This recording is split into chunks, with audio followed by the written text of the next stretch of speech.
बाल विद्या निकेतन मसूरी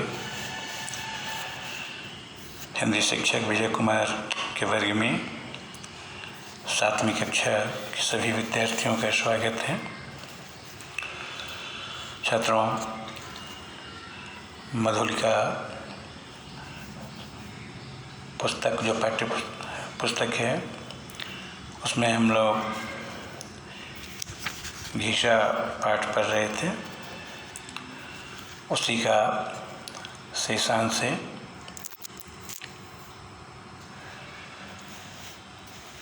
तो पिछले वर्ग में हम लोगों ने देखा था कि जब घीसा नहाकर गीला अंगोछा लपेटे और आधा भीगा कुर्ता पहने अपराधी के समान लेखिका के सामने आ खड़ा हुआ, तब लेखिका की आंखें ही नहीं रोम रोम गीला हो गया। तो उस समय समझ में आया कि द्रोणाचार्य ने अपने भील शिष्य के अंगूठा कैसे कटवा लिया था। तो यहीं तक कल पढ़ाई हुई थी। अब आगे देखते हैं। होली के पहले की एक घटना तो मेरी स्मृति में ऐसे गहरे रंगों से अंकित है जिसका धूल सकना, यहाँ धूल हर्षुकार है, दीर्घकार धूल मतलब डस्ट हो जाएगा, तो यहाँ धुलना, जिसका धूल सकना आसान नहीं, सहज नहीं। उन दिनों हिंदू मुस्लिम वैमनस्य धीरे धीरे बढ़ रहा था। हिंदू और मुस्लिम के बीच जो मनमुटाव था उसमें वृद्धि हो रही थी। घीसा 2 सप्ताह से ज्वर में पड़ा था, यानी बुखार से पीड़ित था। 2-4 दिन उसकी माँ स्वयं बैठी रही। फिर एक अंधी बुढ़िया को बैठाकर काम पर जाने लगी। इतवार यानी रविवार, संडे को, इतवार की सांझ को मैं यानी लेखिका महादेवी बच्चों को विदा देकर घीसा को देखने चली, परंतु पीपल से 50 पग दूर पहुँचते पहुँचते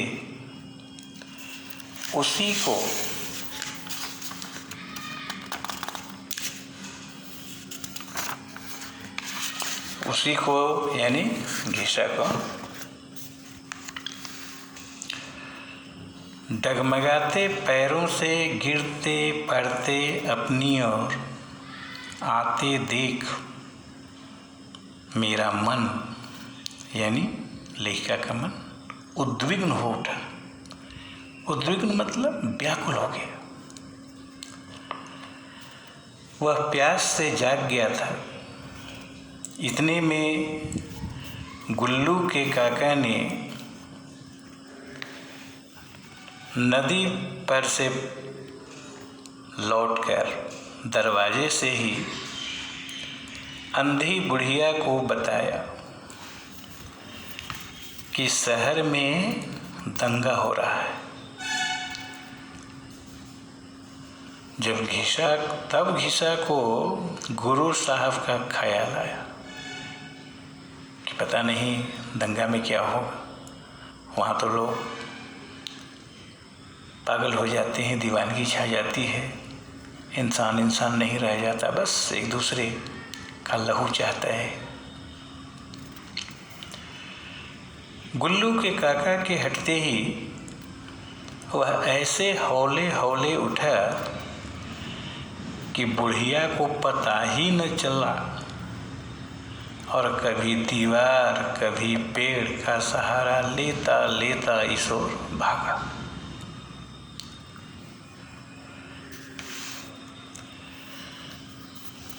वह सोचकर आया था कि अब वह गुरु साहब को किसी तरह भी न जाने देगा। एक छात्र के हृदय में अपने गुरु के प्रति कितना प्रेम भाव है। उस अवस्था में भी गुरु की चिंता उसे थी। जब मुझे उन लोगों को छोड़कर जाना था तब मेरा मन बहुत ही अस्थिर हो उठा। कुछ बालक उदास थे, कुछ पढ़ने की छुट्टी से प्रसन्न थे। तो अलग अलग प्रतिक्रिया थी छात्रों पर। कुछ जानना चाहते थे कि छुट्टियों के दिन चूने की टिपकियाँ रखकर गिने जाएं या कोयले की लकीरें खींचकर। अब छुट्टियों के दिन की गिनती कैसे करेंगे? या तो कोयले से लकीर खींच देंगे। कुछ के सामने बरसात में चूते हुए घर में 8 पृष्ठ का पुस्तक बचा रखने का प्रश्न था कि पुस्तक को सुरक्षित कैसे रखा जाए। और कुछ कागजों पर चूहों के आक्रमण की ही समस्या का समाधान चाहते थे कि कहीं चूहा उनकी किताब न कुतर दे।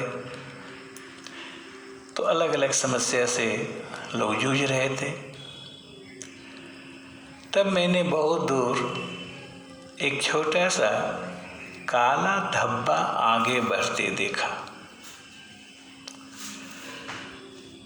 वह कुछ और नहीं बल्कि नंगे बदन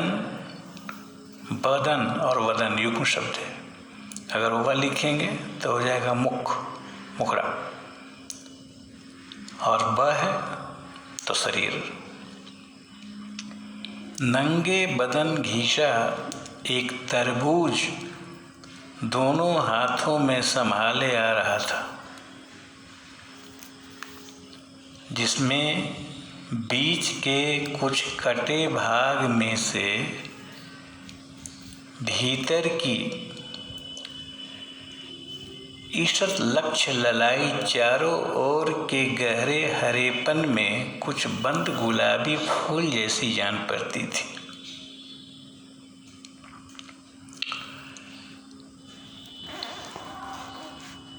घीसा के पास न पैसा था न खेत।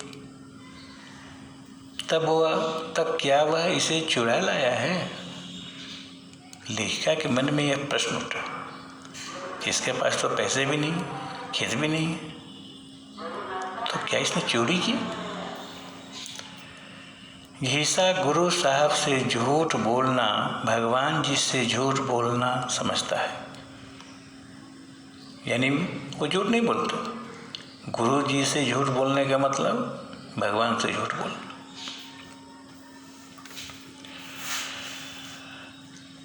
वह तरबूज कई दिन पहले देख आया था। माँ के लौटने में जाने क्यों देर हो गई। तब उसे अकेले ही खेत पर जाना पड़ा। तो वहाँ खेत वाले का लड़का था, जिसकी नज़र उसके नए कुर्ते पर बहुत दिन से थी। घीसा के जो नए कुर्ते थे उस पर उसकी नज़र गड़ी हुई थी। उसने कहा, पैसा नहीं है तो कुर्ता उतार, तो कुर्ता दे जाओ।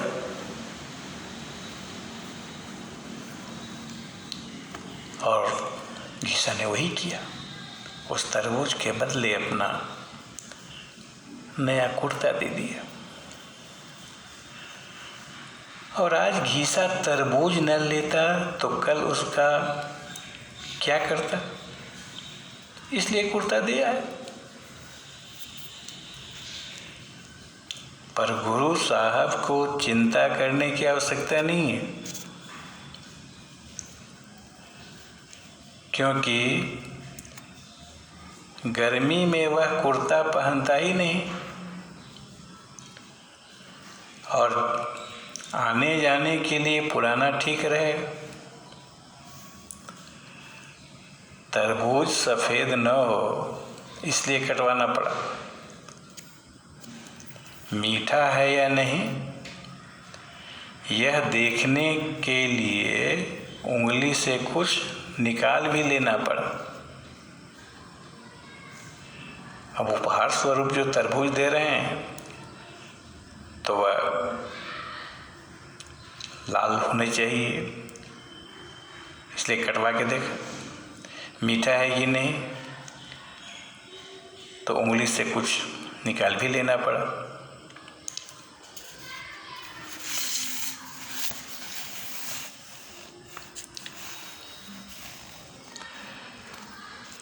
गुरु साहब न लें तो घीसा रात भर रोएगा,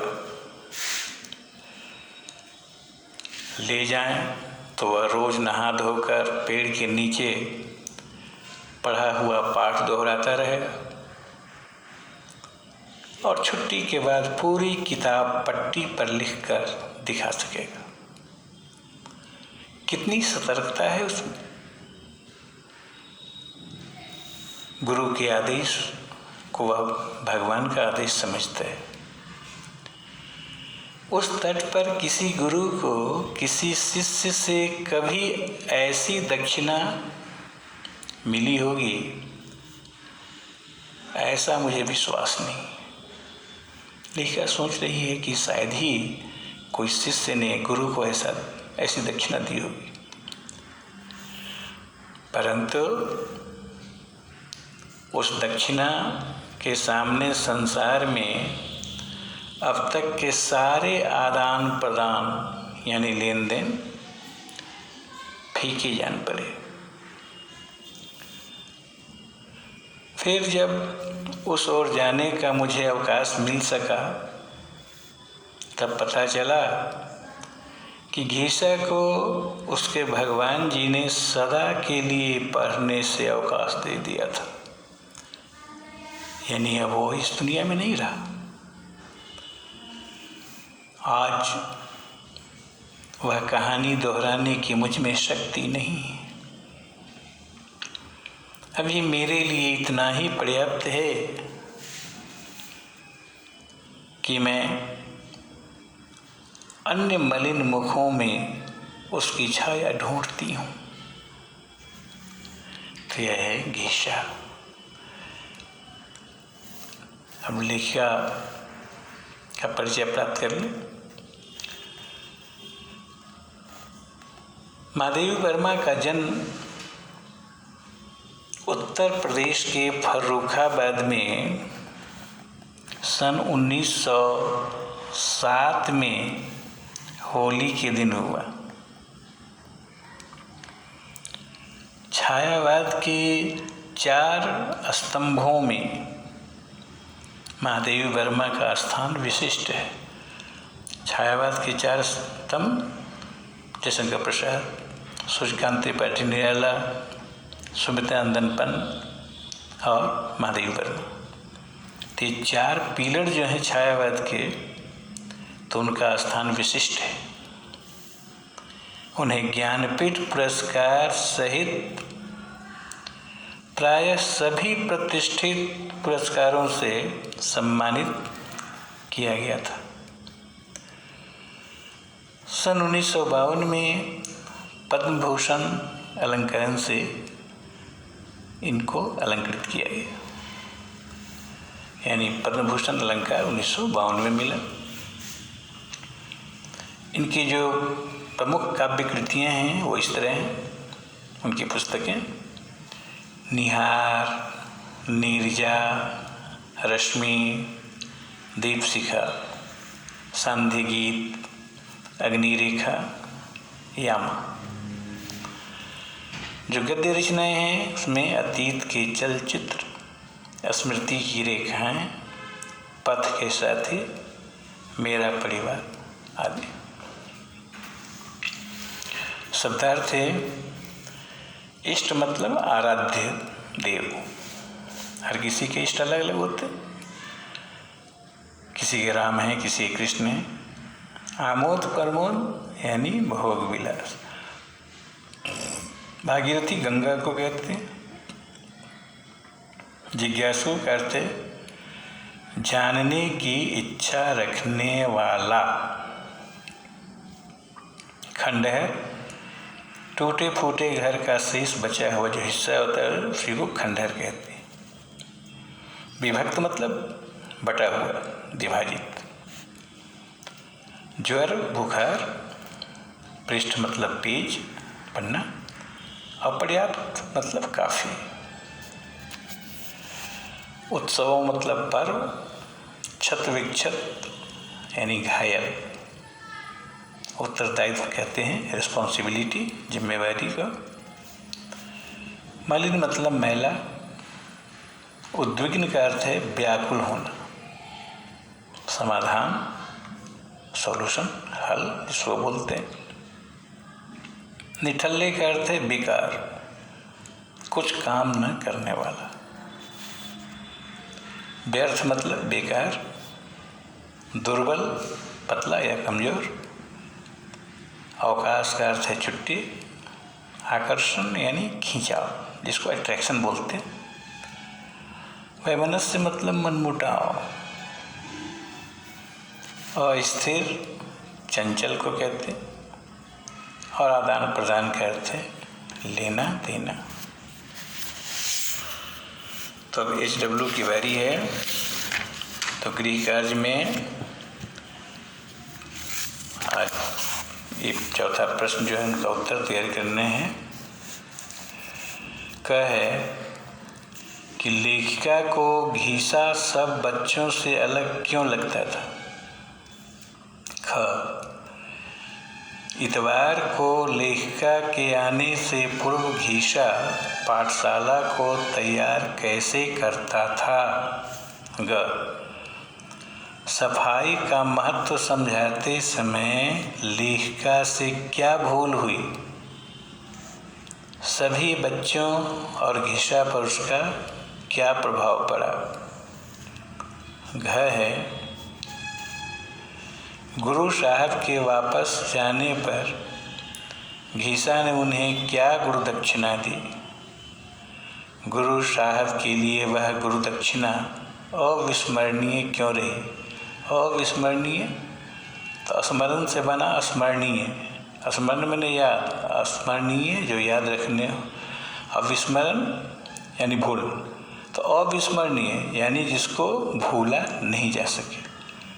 तो गुरु साहब के लिए वह गुरु दक्षिणा अविस्मरणीय क्यों रही।